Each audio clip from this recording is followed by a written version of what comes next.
ભાંગાપુરા સસ્તા અનાજની દુકાનના સંચાલક અને તેના મિત્રો મળીને મંડળી બનાવી અમારા સંબંધી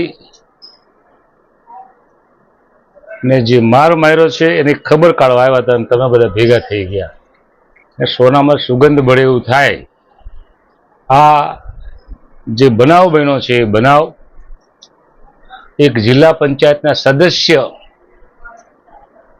રાજકીય રીતે રંગાયેલા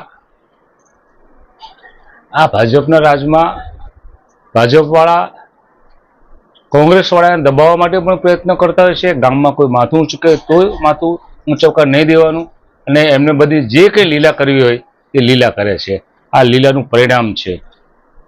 સાચું સત્ય બતાવવા માટે ગામના બધા ભેગા થઈને જ્યારે આ દુકાનમાંથી નીકળતો માલ એ જ્યાં વેચી ખાતા હોય ત્યાં લઈ જવાના હતા એને પકડ્યો અને એ પકડેલાને અદાવત રાખીને આ ભાઈશ્રીને જ માર્યું છે. એ વ્યાજબી નથી. એમણે કંપની બનાવીને જાનથી મારી નાખવા સુધીની જે કાર્યવાહી કરી છે સામેવાળાએ એ હવે સાંખી લેવાયું નથી. આ પ્રકરણને મામલતદારે દબાવવા માટે પ્રયત્ન કર્યો હોય, પોલીસ ખાતાએ મોડેથી ધીમેની ફરિયાદ લીધી હોય કોઈકના દબાવથી, એ પણ વ્યાજબી નથી. વાયગું છે એ સત્ય હકીકત છે, કંઈ ઉપજાવી કાઢેલું નથી, કોઈ જાણી જે પોતે વગાડ્યું છે એવું નથી. ત્યારે પોલીસ ખાતાએ પણ રાજકીય દબાણને કારણે મોડી ફરિયાદ લીધી.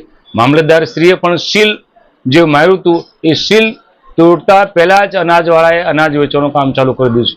આમાં મિલીભગત છે. બધા જ કહે છે, આપણે નથી કહેતા, બધા જ એવું કહે છે કે આ સરકારમાં તળિયાથી નળિયા સુધી ઠેઠ ઉપર સુધી આવું ચાલતું હોય છે. એનો આ જીવતો જાગતો દાખલો છે અને આ પ્રશ્નને અમે ઉજાગર કરવાના, એની સામે તપાસ માંગવાના. ધીમે મોડી ફરિયાદ લેનારની સામે પણ કાર્યવાહી થવી જોઈએ. મામલતદારશ્રીએ પોતે પણ જો સીલ મારીને આવ્યા હોય અને એને છૂટ આપતા હોય તો કયા હિસાબે તમે છૂટ આપો છો, કોના દબાણથી તમે છૂટ આપો છો, એની પણ તપાસ થવી જોઈએ. અમે કલેક્ટરશ્રીને અને સચિવશ્રીને મંત્રીશ્રીને પણ આ બાબતમાં રજૂઆત કરવાના.